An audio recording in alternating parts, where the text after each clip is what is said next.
open the pathway. They're coming for the Latino Museum. They're coming for the Women's Museum. They're coming against LGBTQ citizens, family members, whose lives and culture and aesthetics are also expressed in that museum. They're coming for the climate. And so it is the attack on African Americans that is the frontal attack for them to go horizontal. It is not a question of what is coming, it is already here. Authoritarianism and fascism, highly racialized, is already here. And yes, it is attacking immigrants from Latin America, and the quiet part of that are the Haitians, are the Senegalese, are the Nigerians, who are also coming through Latin America, coming through Central America. And so that these co-sponsors, public citizens who take responsibility to engage their community, are not just to be pro formally recognized.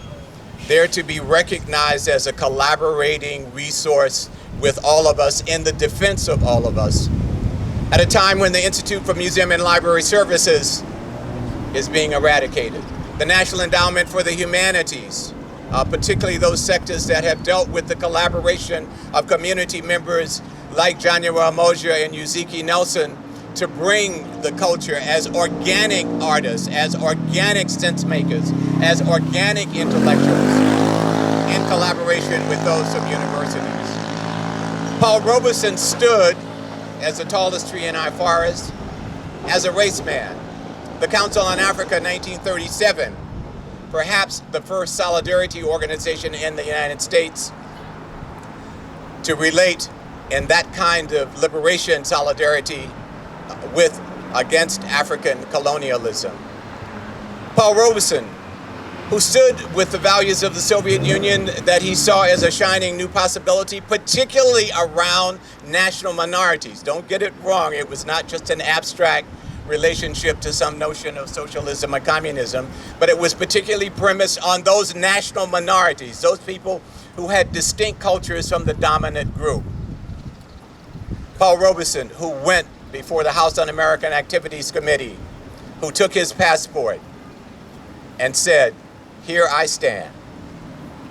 So here we stand today, and we must act out our responsibility as trees in our forests, in our multifaceted, multiracial, multi-gendered, multi-sexual identity, multi-class front against the authoritarianism that has emerged not just in Donald Trump.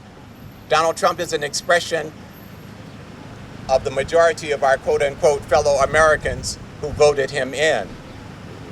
It is called MAGA. He is an extreme case which they can't depend on, but when he's gone, they are still there. And the state houses across this country, taking over the juridical expressions throughout this country, including the Supreme Court. So here we stand, and in memory of Paul Robeson, and in the creative and transformative imagination of Nelson, we must bring forth new expressions, not only to defend what we have accomplished over the centuries, but to consolidate and to expand, not to go back to some former sense of normal order. There is no normal order to return to.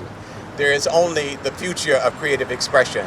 And for that, I want to thank Nelson and Januwa Moja, and thank the co-sponsors for bringing this event together.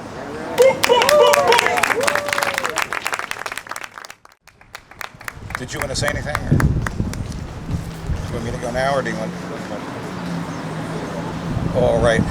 We'd love now to invite Paul Johnson, who played such a critical role in the establishment of this space and partnership, to share some words, looking back and looking forward. It's good to be here today. I'll be very brief. I'm so inspired by seeing everyone here, and been inspired over the last few years that we've been able to assemble and come together. And I think that it's important that we carry the work forward. I wanted to just say a few words about this latest iteration over the last couple of years. I was an ANC commissioner. I live in this community, and when I walked by this triangle, I was always so inspired by the aesthetic beauty of the piece here, and I examined closer to read who it was dedicated to. Paul Robeson, who has been a lifelong hero of mine, and then I saw the name of the artist, and I started asking questions and recognizing some of the other pieces in other parts of the city, and through a mutual friend, I made your acquaintance and was able to share with you about some of the activities that we had assembled here in the park with some of the children doing teach-ins and doing cleanups about Paul Robeson and about African-inspired art. And after learning about some of the community grassroots efforts that were taking place based upon your work, we've continued to grow and work together. And Peter Stebbins with the Lillian Earl Foundation and the Humanities Truck coming in and being a part, and other community members, the art gallery nearby, just an all hands on deck approach to appreciate the beauty that's here. And one of the things that I just wanted to leave with is that as an ANC, some of your limited purview is zoning issues, land use, public space. And there's a lot of pressures on that with new residents. I'm not a native DC resident, I'm from Philadelphia, but one of the things I try to ground myself in is what happened here before me and what are some of the institutional knowledge and memory that's here. And what's inspiring to me about this piece and about the work and the community that inspired it is it speaks to the legacy of DC, the legacy of Black artists, the legacy of struggle, the Black freedom struggle, and all of its offshoots. And Mr. Uziki Nelson and Miss Januwa are just symbolic of that torch passing. And one of the things I'm proud to be in the same room and space with all of these giants here is to lift up the work of Uziki, what it symbolizes, and what we need to do to move it forward. So thank you for the opportunity to speak. Thank you for being here, and thank you. Thank you, Paul. So I do want to introduce myself. I'm Mark Auslander. I teach over in the Anthropology Department at American University. We are so pleased for all of the sponsors. We, in a sense, are coming in from the department and our students entering into what is now a real tradition with the Humanities Truck, with the House of Noise, with, of course, the Lillian Earl M. Pilgrim Art Foundation, the other co-sponsors, to honor this amazing work and the wonderful inspirational leadership of our ancestral sculptor, Uziki Nelson and Januwa Moja, as we've been hearing. I do want to say that I have a particular personal connection here. I was a former, years ago, working under James Early as senior fellow at the Smithsonian National Museum of African Art, where I wrote a good deal about the Hongwe or Kota reliquaries, the sacred Central African objects that are one of the many inspirations for Uziki in crafting these brilliant works that we see up and down in the neighborhood. And this was also a set of work that my late father, Joe Auslander, who just left us and transitioned to ancestorhood 3 weeks ago, loved this piece. Paul Emanuel with the Tour de Force Foundation and Joe, my dad, drove around coming to find it so he could see it before he left it. He really loved it. My dad had been a lifelong admirer of Paul Robeson. Our family had a long connection with Paul Robeson, both in New York and also in the Soviet Union, where part of our family hosted Paul Robeson during some of his remarkable visits there. So it's enormously moving here to be here and to think about that fantastic history. If I could ask Tabitha Spence to come on up. Tabby is the teaching assistant in this class. So she and I face this challenge in teaching a course. This semester of all semesters, as James has reminded us, one of the most challenging times. Just this week, we're seeing the weaponization of all things, the Civil Rights Division of the Department of Justice to become no longer the sword and shield defending the rights and freedoms and liberties of the historically marginalized, but rather defending, as far as we can see, the rights of Christian, able-bodied, conservative white men. So we've been asking a lot, how do we communicate to our students a sense of historical purpose and looking forward, but also a sense of hope? And that's really where Ozike's work has come in. Moments of reprieve as we go around this city to the different pocket parks and so forth, and feel this sort of upwelling of the spirit, a sense of deep history, but also a sense of future making. And I guess in that sense, we've been struck that both Ozike and Januwa have been so committed through their careers in bringing up young people. That's what this work is all about. And could you just say a little bit about what it's like to have been teaching these young people as they've been contemplating this work and issues of gentrification and placemaking right here in the district? Thank you. Hi, everybody. I just want to thank Professor Mark, first of all, for actually teaching us about this piece of art, because I moved here 3 years ago. I've seen several of your pieces, Professor Ozike, around town, and I just thought, wow, but I didn't know much about them. In Professor Auslander's class, we actually got to learn about the histories of these pieces. The history of these pieces. And I was also feeling so fortunate to learn about Paul Robeson in particular, because my generation, I think even after we spoke to the students in our class, most people did not know about Paul Robeson. So I started digging, and I was just so very inspired. I feel like the history of Paul Robeson has been very thoroughly buried and erased, and I feel this piece of art and all of your efforts has been so powerful in letting us know this is a living history. The struggle is still real today. It's a question of dignity and rights and democracy and justice here at home as well as abroad. And so I'm very thankful, very thankful. Thank you. The ancestors do speak when they want to speak. So I'd like to ask at this point Rosa, Angelica, and Oscar, two students representing the class, to come up and share some of their reflections and questions about this work and Ozike's other work. Rosa, do you want to start? Hi, my name is Rose Angelica. I'm a student at American University, and thank you so much for having me today.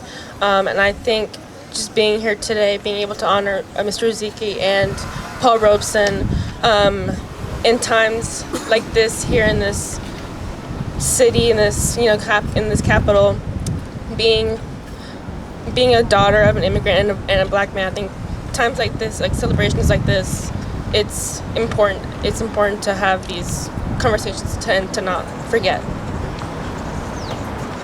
Thank you. Hi, I'm Oscar. I'm also an anthropology student at American University, and I've been lucky enough to study under both Dr. Auslander and Tabitha Spence. And so when we kind of look at, in our class, we're kind of structured around the kind of study of art from an anthropological lens. And the primary kind of theory behind how art is looked at and how identity is structured is through the great W.E.B. Du Bois's theory of the double consciousness. And so when we were kind of provided with like how to look at this art, we were shown a great documentary. And so I was asked to analyze Ozike's great work through W.E.B.'s double consciousness. And to me, what makes his piece so great and so unique is it kind of rejects this idea that identity, especially, is not colonized or taken over hegemonically by outside forces. Because what makes Ozike's art so great is that it's a dialectic, it's a synthesis of his career as an industrial engineer and industrial designer, as well as his reverence for history and African and Central art and his culture. And so that's why I find this piece so beautiful, in that it's the synthesis of himself as well as the great history of Paul Robeson. And so in his documentary, they have this great quote from Vincent de Forest, which kind of reflects this kind of reverence for history. And it's It's from Baba Diam, and it says, "In the end, we will conserve only what we love. We will love only what we understand, and we will understand only what we are taught." And to me, that kind of like greatly represents what this piece means, as well as Uziki's great work, because it's a great self-reflection, but also, you know, reverence for ancestry and creating ultimately something wholly new. And so, as America kind of heads in this direction of, you know, the same forces that sought to blacklist Paul Robeson, you know, we need more Paul Robesons and we need more Uzikes. So I think, you know, protecting art like this and the message is so important. So thank you. And it's an honor to speak here. Thank you. Thank you, Oscar. Thank you, Rosa. Wonderful. So I just want to, on a personal note also, I do want to acknowledge the presence of my beloved stepmother, Barbara Meeker, here, who lost her husband, my father, just 3 weeks ago. Barbara herself, a sociologist who's been long involved in strengthening and protecting the civic fabric of those who are most vulnerable and at risk here on the streets of Washington, D.C., through her work with the unhoused and other communities. So we're so glad she's here today as we remember my dad, who I feel is with us in spirit today, and who's so honored in ZK's work. So now we're very lucky. We have a slight change in the program. Dira Thompson couldn't be with us today, but are you okay with saying a few words? And so Mr. Browder is here, and Tony Browder, and we'll share some reflections. Thank you. Hello, family. Condolences, Mark and Margaret, to your recent loss. Dira was supposed to be here and share memories, reflections on Paul Robeson. I don't have a lot of background about Paul Robeson, but I do have a deep background in memories. I'm a historian. I've been conducting excavations in Egypt for 15 years, uncovering 2,500 years worth of memories. And what I know from my experiences is that all we are memories. And the issue that is so important to all of us is who controls what we remember. Because what you remember is what you become. And when someone erases your memory, you become who they say you were, regardless as to whether or not they're speaking the truth or not. So to be here today, to acknowledge the memory and the life of Paul Robeson is the greatest expression of memory, because we are ensuring that his life's experience will be remembered for all time. Artists play a pivotal role in ensuring that the memories of ancestors live on forever. So art is never art for art's sake. Art is a vehicle through which the spirit of that which is expressed in that artistic element, whether it's a painting, sculpture, a dress, shoes, a song, a performance, the essence of a people reside in that art. So when you destroy art, you destroy people. Ziki has done an outstanding job throughout his career of erecting statues that will stand the test of time and ensure the memories of those people represented in those sculptures will also be remembered for all time. So I thank you all for being here to remember Paul Robeson and to also honor a man who makes sure that these memories live forever. Lastly, I see on the program that someone is coming up, Meg is coming up to talk about another piece that Uziki will install honoring Thurgood Marshall. Now I've had an office in the Thurgood Marshall Center for the past 19 years, and I'm proud to help facilitate what I know will be the erection of a statue that would transform 1816 12th Street and would not only make the 12th Street YMCA more well known in the minds of citizens of DC and travelers to DC, but it would also elevate the memory of all of the people responsible for creating that building. Let us remember what that building represents. Anthony Bowen was responsible for the creation of that building. Anthony Bowen was a self-emancipated African who was enslaved in Prince George's County and purchased his own freedom for $425 when he was less than 21 years old. Moved into DC, bought land, built a house, built a church. His house served as a stop on the Underground Railroad. And when the YMCA came to Washington, D.C. and refused to allow people of color to participate within this organization, he established his own.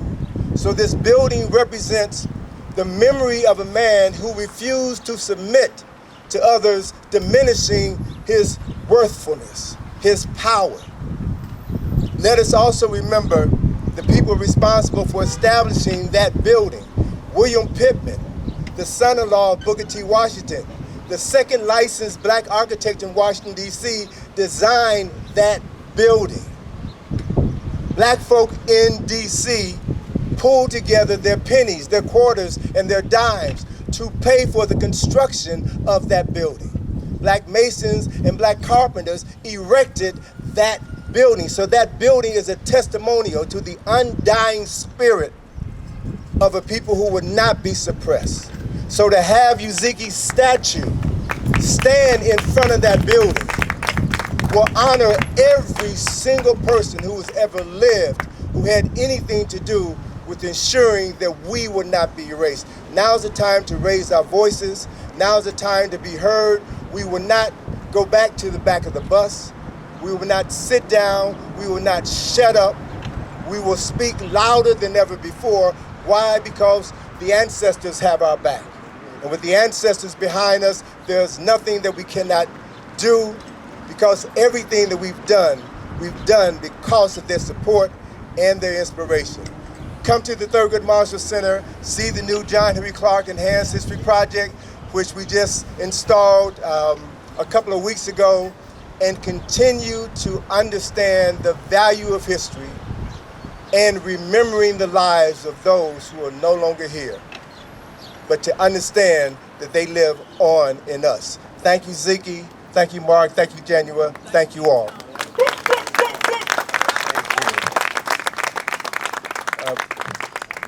Would you like to introduce CeLilliane? We are so truly honored. Let me get out front.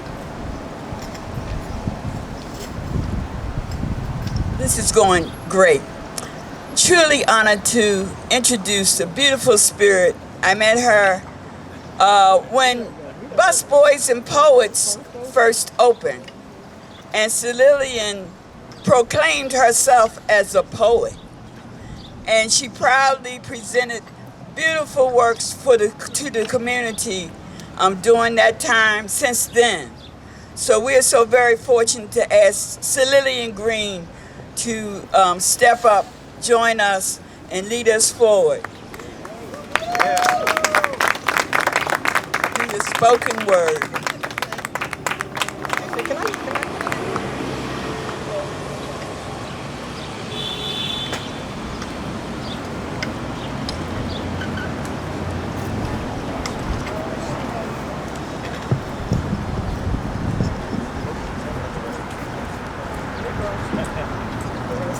Good afternoon. I'm CeLilliane Green, and I'm pleased to be here. And not simply because of Paul Robeson, Januwa Nelson, but because you are here, our ancestors are here. And it is really, really so important that we, as people who have a consciousness of what has transpired and is transpiring in this country, that we come together and acknowledge ancestral power and dimension in who we are and how we move. And as Tony Browder pointed out, that the building, the Thurgood Marshall, I have a point of personal privilege about that building, that when that building became 100 years old, they opened the cornerstone of the building and they had the items on display. And when they resealed the cornerstone, they put one of my poems in there. So I'm literally in the cornerstone of that building. And I feel honored to know that I will be, in 100 years, they will open it up and they can read the poem that I wrote. I wrote it in connection with the first inauguration of President Obama.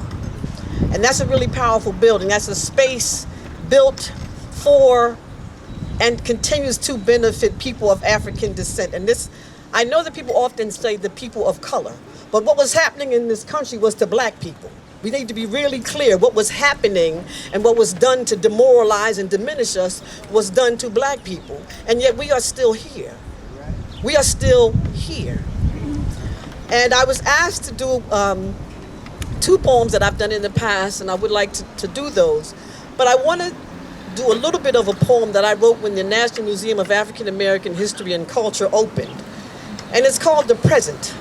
And I have re-released it. There's a video about it on YouTube because I really want people to think about it. That museum is a gift, as in the present. And it starts out, history is a teaching master. Nothing in the present gets past her. Those who are wise seek her. They seek her for lessons from the past, for guidance about future tasks. Culture confides in history, their relationship is not a mystery. They sing in harmony, dance intertwined. Thousands of years of synchronized time. But to the past, history is not confined. Indeed, the past is always in the present, and the past does not always feel pleasant. So there's more to that poem, but just as the past is always in the present, Paul Robeson is right here with us today. And thank you, Ziki, for what you've done to acknowledge him. So the poem, thank you so much. So the poem I want to share first, of course, is my acrostic poem that I wrote in tribute to Paul Robeson. And this is the one that was specifically requested. And it's called Paul Robeson. Principled black man and the author of Here I Stand. Athlete, actor, and activist, this man fought against racism with his mind, not his fist. Unjustly accused by the United States, for 8 years his passport and freedom to travel had to wait. Lawyer, linguist, Phi Beta Kappa, a man of superior intellect, a man who earned and deserved respect. Renaissance man in 1920s Harlem until his last day. Paul Robeson's art and his activism still have something to say. Othello performance in London brought him acclaim. Afterward, the world knew Paul Robeson's name. Bass baritone voice was the creator's choice. When he sang a Negro spiritual, it felt like a healing ritual. Essie, accomplished chemist, his manager, actor, author, wife, they remained married until the end of her life. Son of enslaved father who ran away. As for slavery, his mother's abolitionist family felt the same way. Old Man River. The Showboat musical was transformed by him. He made the song a declaration of resistance, and it was not the same again. 1976, Paul Robeson moved beyond this earth. And when he transitioned at the age of 77, the world knew his worth. Paul Robeson.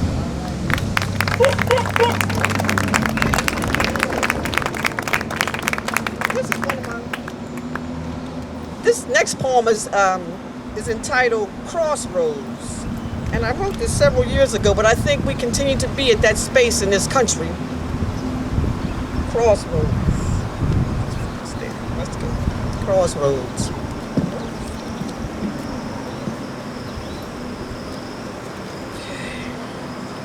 Young, old, in between. Do you know how it feels? Do you know what it means? If you know what it means to be visible yet unseen, to be ignored, to be demeaned, you cannot allow our nation to pretend. To pretend all is well, you simply must tell. Tell our nation one and all, it is time to answer the call. Destiny is calling because America is falling. The nation is falling behind where she should be at this stage in a democracy. America has a system of unequal education, police killings without justification, slavery embedded in a system of mass incarceration. Unjust policies and unfair rules must not be America's fuel. Racism, implicit bias, subtle discrimination, these are symptoms of an unhealthy nation. In the dire circumstances of the present time, Justice or else must permeate the mind. America must bring to an end the criminalization of black skin. Black Lives Matter is a fact. Self-love is the most affirming act. These facts we need not debate. We need not engage in acts of hate. We are at the intersection of what is and what will be. Will America return to the past or move to her destiny? If she returns to her past, she will not last. America's destiny is to treat people equally. So this is the crossroads. It is the crossroads of what is just and fair, and the unjust crossroads that leads to nowhere. And the unjust crossroads that leads to nowhere. So remember that we are at the crossroads. Thank you.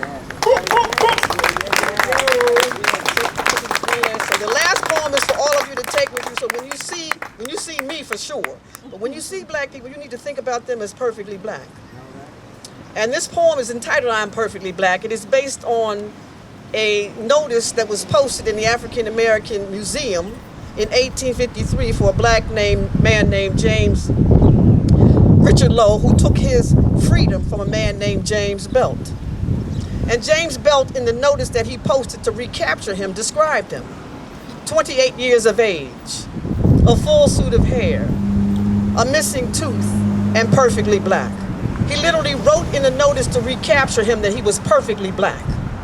And this notice is in the lower level of the National Museum of African American History. And when I went into the museum and I saw this, I started to cry. My eyes just welled up right there in the museum, and the poem started to come to me. So it's entitled "I'm Perfectly Black." I am perfectly black. I am perfectly black. My ancestors were, and I am, perfectly black. I need not deny it or put on an act. Who I am is an undisputed fact. I am perfect. I am black. I come from ancestors who came through. I know what I am here to do. I am here to keep their legacy intact. With them, I have a spiritual pact. Our soul connection is real. Their power I am able to feel. In their power, I know what can be done. Toward them, I do not walk, I run. Their spirits are ever near, reminding me of what is clear. It is clear the future is now here. The future of ancestors who cried perfect tears. Tears through which they were able to see. Descendants not yet born, absolutely free. Of those descendants, I am but one. Yet many more are destined to come. For those to come, I must be true. And like our ancestors, I must be true. True to the ancestors who are still alive. And like them, I am perfectly black. I am perfect. I am black. I am perfect. I am black. I am perfect. I am black. Thank you so much. Thank you so much.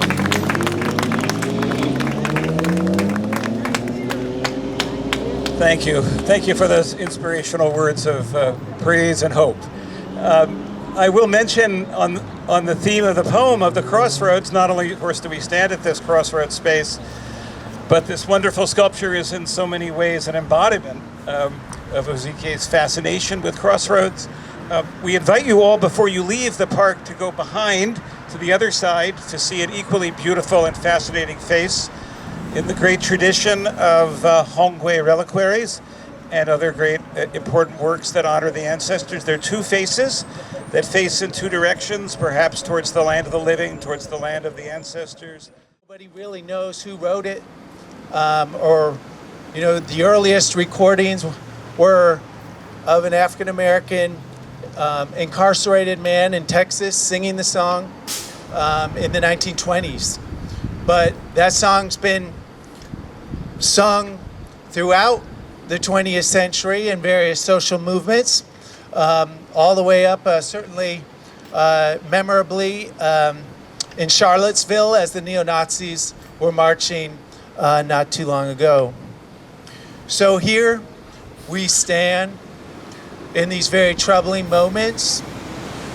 We think about the importance of Paul Robeson, about our ancestors, about the artists, the the sculptor who brought us this piece of art, the role of cultural creativity in social movements and protests and resistance, of music, of dance, of art, of sculpture. And I think about it, and the very word movement really signifies people moving together, choreographed, to change, to transform what we're doing, to start moving together, to figuring out how it is that rather than step back, we will step forward to let our little light shine. And the significance of it, of both that humility of understanding our light as little, but to let it shine and to understand that it shines with others, right? And that is how we create the transformations that we so desperately need as we are on the precipice right now of a new historic moment, of new historic struggles, you know, that people will look back on one day and think about the new forms of art, the new forms of music, the new forms of culture that come out, that hold us together as we stand up and we draw upon that music to not be afraid, to gain that courage, to gain that joy that's going to carry us through these coming years. So with that said, I want to thank our ancestors. I want to thank Uziki for this amazing sculpture. Here we stand together. This is just us letting our little light shine. And let's carry that forward. Thank you. Thank you, Dan. As we think about memory as resistance, we do want to acknowledge the important memory work being done that has been done by the Lillian Earl M. Pilgrim Art Foundation, Peter Stebbins, whose work has helped envision. We have a wonderful table here. Peter, do you or anybody member from the team want to say anything and greet people and tell us about the table and about the wonderful books that are here?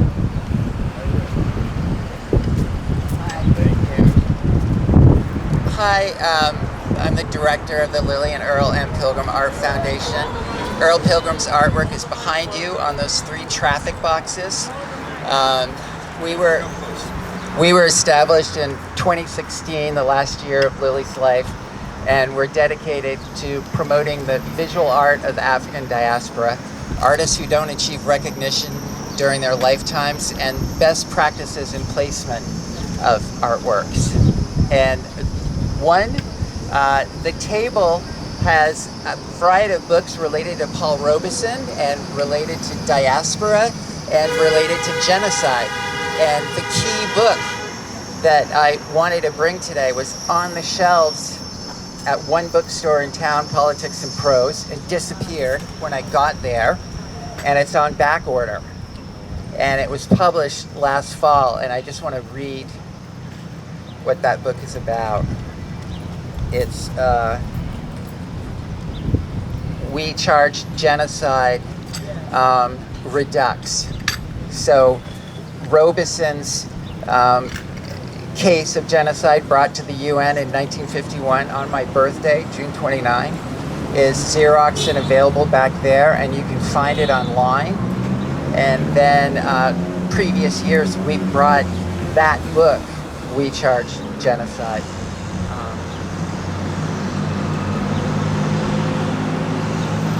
But this We Charge Genocide, American Fascism and the Rule of Law is by Bill V. Mullen. It's a revealing exploration of domestic fascism in the United States from the 1930s to the January 6th insurrection in Washington, D.C. In 1951, the Civil Rights Congress presented to the United Nations We Charge Genocide, a more than 200-page petition that held the United States accountable for genocide against African Americans.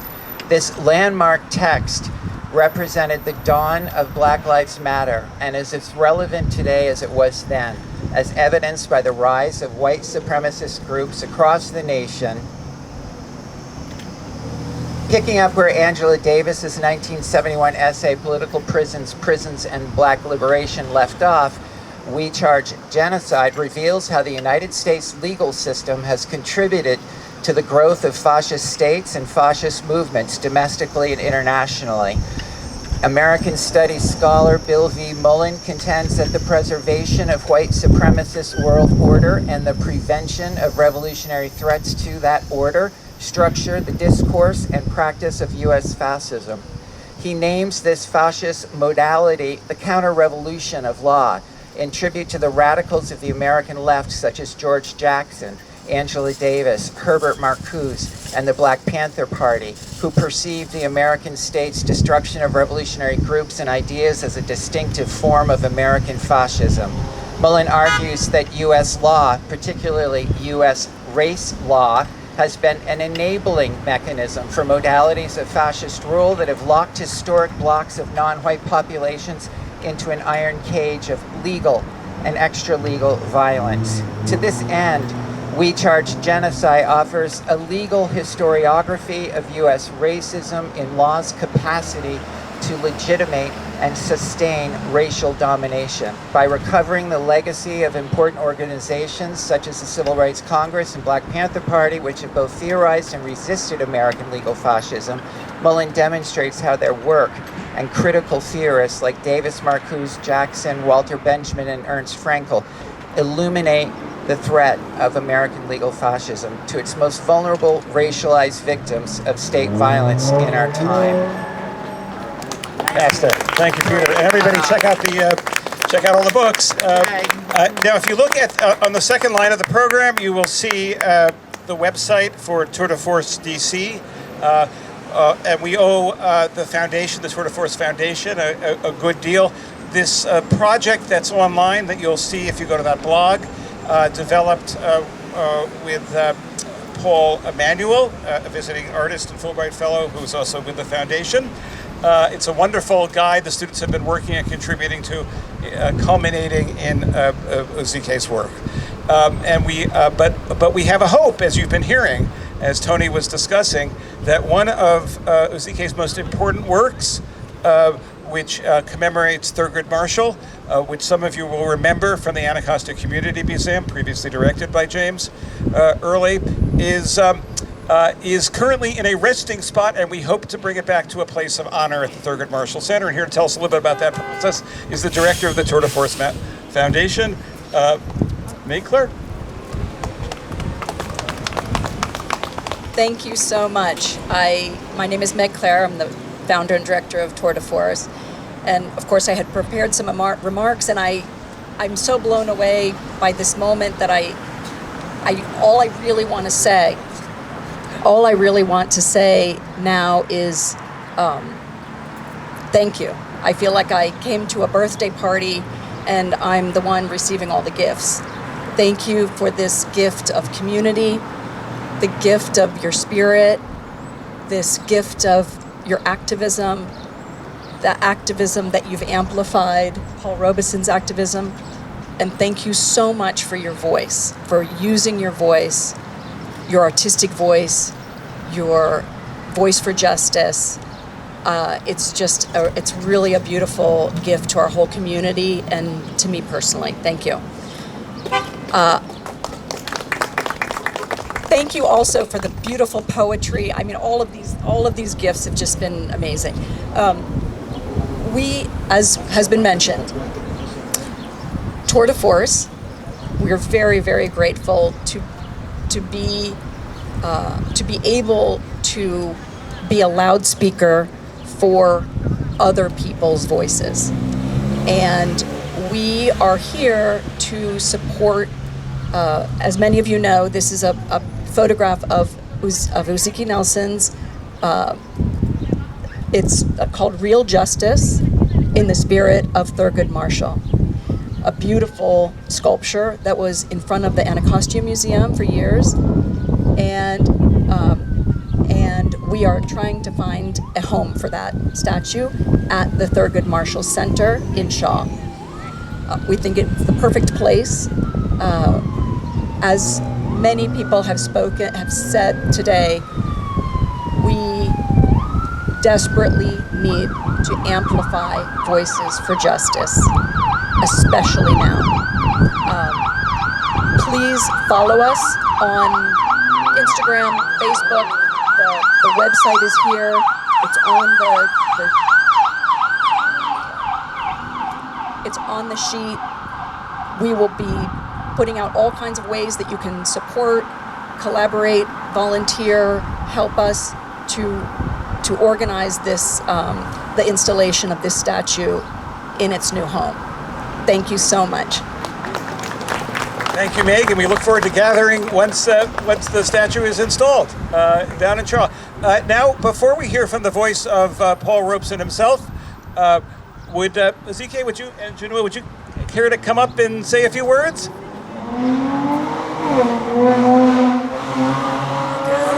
I don't have too many words no more. All right. But I know my piece has words. All right. Januwa, are you all right? I can bring you the.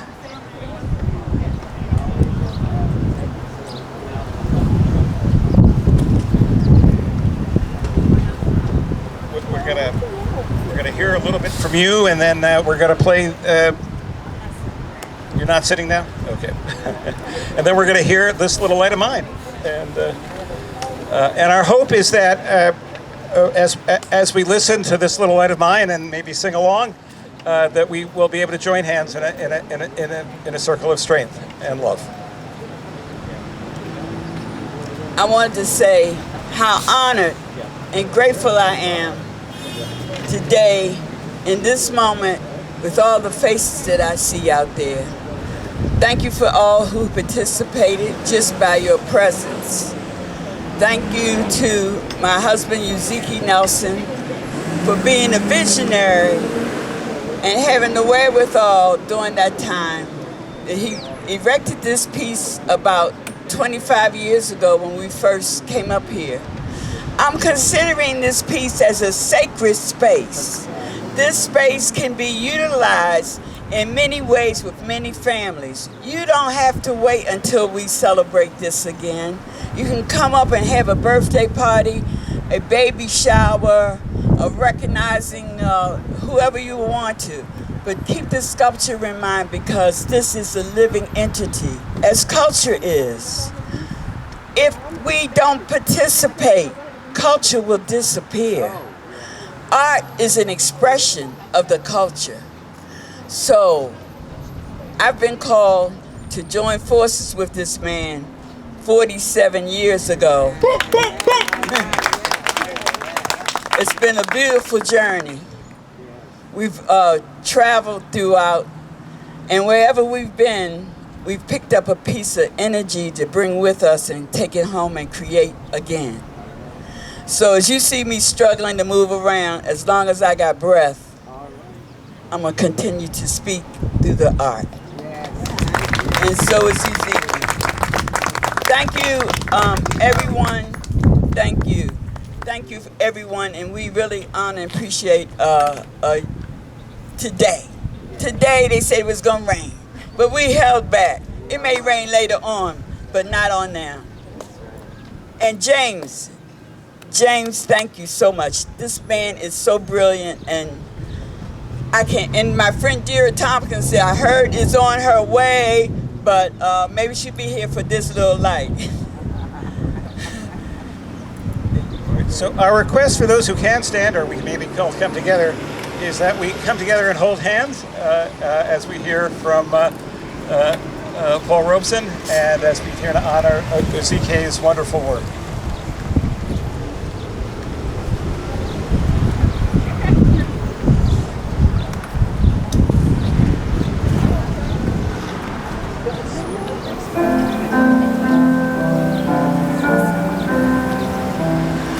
This little light of mine, I'm gonna let it shine. This little light of mine, I'm gonna let it shine. This little light of mine, I'm gonna let it shine. let it shine, let it shine.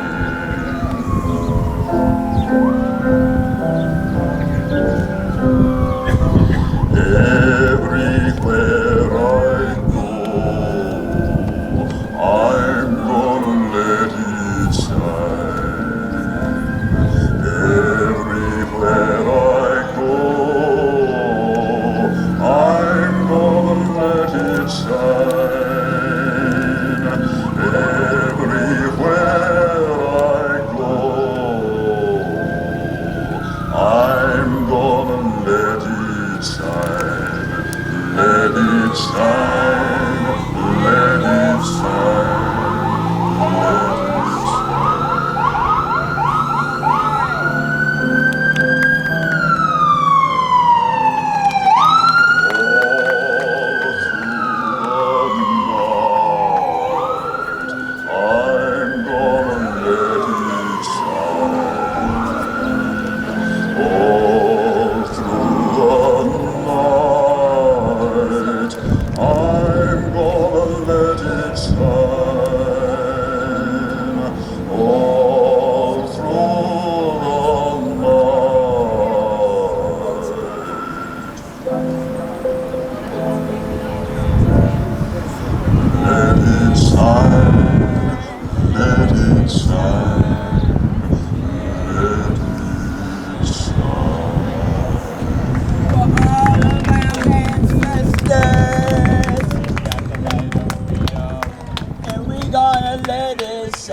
There are cupcakes for everybody. There are badges to be made and books to be examined.